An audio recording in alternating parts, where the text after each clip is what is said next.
अब आज से हम आपको भिन्न का जोड़, घटाना, गुणा, भाग सब कुछ सिखाएंगे। तो आज की क्लास में हम भिन्न का जोड़ बहुत अच्छे से आपको सिखाएंगे, बस आपको केवल वीडियो को पूरा देखना है। देखिए यहाँ पर अगर हम सीधे से आपसे पूछें कि 4 में 3 जोड़ोगे तो कितना आएगा, तो आप तुरंत बता दोगे कि सर 4 में 3 जोड़ेंगे तो 7 आएगा। ठीक है, अब इसके नीचे हम बटा करके यहाँ पर लिख देते हैं 5 और यहाँ पर भी लिख देते हैं 5 और यहाँ पर भी फिर लिख देते हैं 5।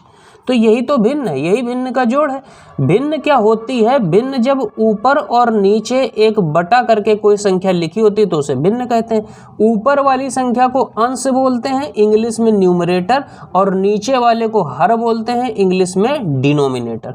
जैसे ये भिन्न जो 7/5 है, इसमें अंश क्या है? तो आप कहोगे सर 7 अंश है और 5 हर है। इसमें हम पूछें कि अंश और हर क्या है, तो अंश 4 है, हर 5 है। इसमें अंश 3 है, हर 5 है। ठीक है, अगर हर समान है, अगर हर क्या है? समान है, तो केवल आप ऊपर के अंक को, संख्या को जोड़ के लिख दीजिए, आपका आंसर आ जाएगा। जैसे हम कहें कि जैसे यहाँ पर देखिए 7 और यहाँ पर लिख दिया हमने 12 और यहाँ पर देखिए लिखा हमने 2 और यहाँ लिख दिया 12।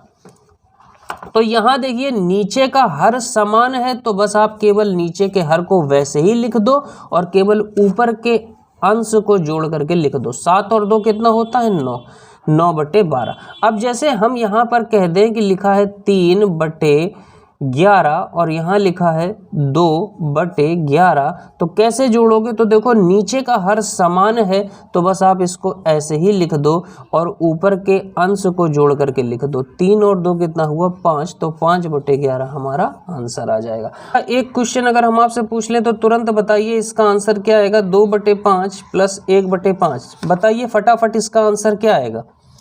बिल्कुल सही जवाब यहाँ पर आ जाएगा 3/5। जिसने ये आंसर दे दिया है उसको ये चीज़ें समझ में आ गई। आगे बढ़ते हैं। अब देखिए अगर नीचे का हर समान ना हो, कुछ और हो, तब क्या करें?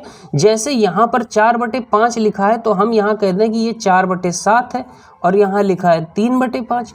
अब हर तो समान नहीं है, हर अलग अलग है, तो क्या करें? तो बस इसका तरीका ये है कि आप इन दोनों का गुणा करके नीचे लिखोगे, ऐसे लाइन खींचोगे, 7 × 5 यहाँ लिखोगे। अब देखो यहाँ पर इसके पास 7 है, 5 नहीं है, तो इस वाले का, इस वाले 5 का इसमें गुणा करोगे, और इसके पास 5 है, 7 नहीं है, तो इस 7 वाले का इसमें गुणा करोगे और जो भी आएगा उसको इस लाइन के ऊपर लिखोगे। तो 5 चौको कितना हुआ? 20 हुआ। इसको हमने ऐसे लिख दिया। प्लस का चिन्ह है, प्लस का चिन्ह आप लगाइए। 7 का गुणा 3 में करोगे तो 21 आ गया। अब इसको बस हल कर लो। 20 में 21 जोड़ोगे तो कितना हो जाएगा? 41 हो जाएगा। और नीचे गुणा करना है तो 7 का गुणा 5 में करोगे 35 आ जाएगा। ये हमारा आंसर आएगा। जरा एक क्वेश्चन और देखते हैं। यहाँ पर जैसे लिखा है 3/11 और यहाँ लिखा है 2/7, इसको कैसे हल करोगे? तो हमने क्या बोला? एक ऐसे लाइन खींचो सीधे से, और फिर क्या करते हैं? फिर हम इसको यहाँ पर मल्टीप्लाई करके नीचे लिख लेते हैं 11 × 7। अब इसके पास 11 है, 7 तो है नहीं, तो 7 वाले से ऊपर गुणा करवा देंगे। अब इसके पास 7 है, 11 तो है नहीं, तो 11 वाले से ऊपर गुणा करवा देंगे।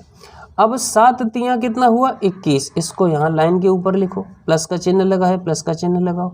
11 दूनी कितना हुआ? 22 हो गया। इसको हल कर लो, जोड़ लोगे 2 1 3, 2 2 4, 43/11 7 77। ये हमारा आंसर आ गया। अगर ये समझ में आया तो जरा बताओ इसका आंसर क्या आएगा। यहाँ पर एक क्वेश्चन लिखा है 2/5 में 3/7 जोड़ना है, तो हमने क्या कहा? एक ऐसे लाइन खींचो, इन दोनों का गुणा करके आप यहाँ इस लाइन के नीचे लिख लो। अब इसके पास 5 है, 7 नहीं है, तो इस 7 से हम यहाँ गुणा कर देंगे। इसके पास 7 तो है लेकिन ये 5 नहीं है, तो इस 5 से हम ऊपर गुणा कर देंगे। तो 7 दूनी कितना हुआ? 14। इसको यहाँ लिख लो, प्लस लगाओ, और 3 × 5 कितना हुआ? 15। इसको यहाँ लिख लो। अब जोड़ोगे तो 5 4 कितना हुआ? 9 हुआ, और 1 1 कितना हुआ? 2 हुआ। 29 इन दोनों का गुणा करना है तो 5 7 कितना हुआ? 35 हुआ। ये हमारा आंसर आ गया। यहाँ पर देखिए जैसे ये लिखा हुआ है 4/9 में 2/7 जोड़ना है, तो सबसे पहले हम एक ऐसे लाइन खींचेंगे, इन दोनों का गुणा करके इस लाइन के नीचे लिख लेंगे। अब इसके पास 9 तो है, यहाँ 9 है और 7 है, तो 7 तो इसके पास है नहीं, तो इस 7 से हम यहाँ पर गुणा कर देंगे। अब इसके पास 7 है लेकिन ये 9 नहीं है, तो इस 9 से ऊपर गुणा कर देंगे। तो 7 चौको कितना हो गया, 28 हो गया। यहाँ पर देखेंगे तो 9 दूनी कितना हो गया, 18 हो गया। अब इनको जोड़ लीजिए, 8 8 कितना हुआ, 16 हो गया। 2 और 1 3 और 1 हासिल का कितना हो गया, 4 हो गया। और यहाँ पर कितना आ जाएगा, 9 सत्ते 63 आ जाएगा। तो ये हमारा आंसर आ गया।